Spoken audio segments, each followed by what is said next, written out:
area I come from in Sweden is called Dalarna, and it's sort of the middle of Sweden, and we have a lot of folk music around there, like fiddle music, traditional.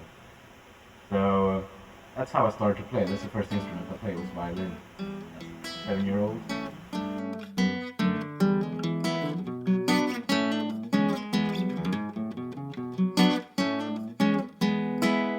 Your solo album, The Last Tycoon.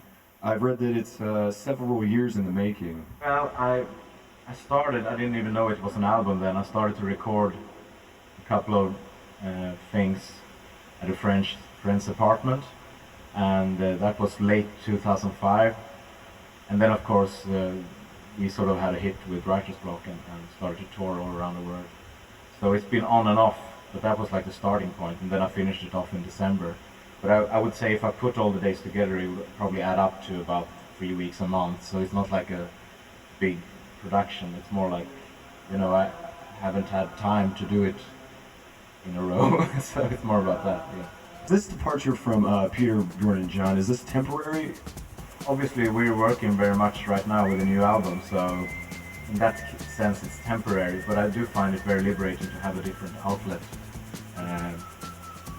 So I can decide after I've written a song where it should go. I used to think that everyone was for the band, every song I wrote, but now I have 2 different options, and it's great to have that option. But I think probably the next solo album will take, you know, might be out in 5-10 years. I don't have a plan for it. One of the reasons I did it was because we broke with the band and I had the ability to do music full time. I used to have different jobs, and I went to university on and off for 10 years, so I didn't really have time for much else but then the band.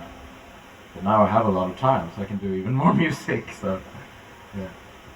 Do you find it to be stifling, you know, to have such a big hit out there? I try not to think about it like that because obviously it pays my rent, so I gotta be very happy for that song.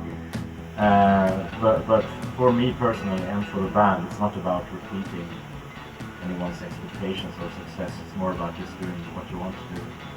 And if our next album flops, we might have to go back to our proper jobs, you know, something, the earlier jobs. So the point is to make music that you like yourself, and somebody else likes it, that's great. But we're not going to try to write hits. That's not really our style.